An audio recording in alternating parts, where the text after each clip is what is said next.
Hello there, I'm Alicia Malone. It's been a deadly day here on TCM with plenty of stories involving murder, and we're not done yet.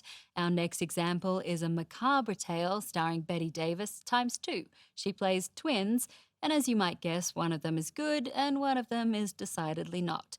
From 1963, directed by Davis's longtime friend and former leading man Paul Henreid, it's Dead Ringer. Betty plays two sisters. Margaret is wealthy and Edith runs a bar. There's been bad blood between them because Margaret married the man they both loved, but now that he's passed away, Margaret wants to patch things up, though Edith has other ideas. The terrific cast includes Carl Malden, Peter Lawford, George McReady, Jean Hagen, Estelle Winwood, and Henreid's daughter Monica Henreid in a small role. This was the second time that Betty Davis had played twins on screen, nearly 20 years after she'd first done it in the 1946 drama A Stolen Life. Like that film, there are scenes in which Davis appears on the screen as both characters at once, using the split-screen technique. To make it work, all the props and furniture had to be nailed down and the camera precisely placed so absolutely nothing would move an inch.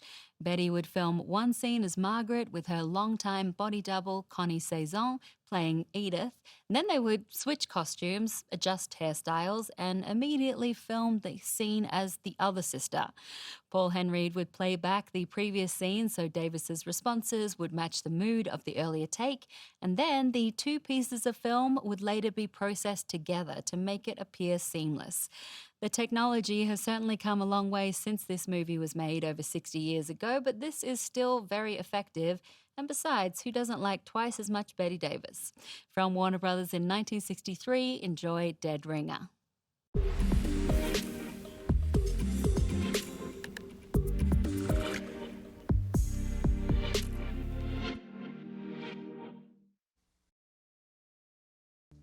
The reviews for Dead Ringer are a lot of fun to read. Time magazine, for example, said, Betty Davis's acting isn't really acting, it's shameless showing off, but just try to look away. Isn't that why we love Betty Davis? This was her follow-up to the huge hit she'd had just 2 years before in the horror film Whatever Happened to Baby Jane. That film totally rejuvenated her career and brought her an Academy Award nomination for Best Actress. And because of her new popularity, Davis had started appearing more frequently on TV talk shows. Her savvy press agent started to include a professional makeup artist named Jean Hibbs to do Davis's makeup for those appearances, which was not the norm back then. Hibbs was known for working with women of a certain age and making them look their best, and Davis credited him with making her look and feel much younger. She was also good-natured about it. As she once said, he paints a face as if he were painting a portrait. As the years go by, he paints me more and more. Okay, I'll see you late tonight for TCM Imports, but don't go anywhere because up next, Ben Mankiewicz will introduce our double feature for Sundays with Hitch. First up, it's arguably Alfred Hitchcock's scariest film, starring the sweet-faced Anthony Perkins.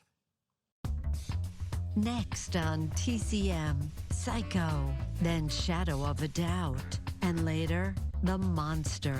You won't hear it coming on TCM tonight.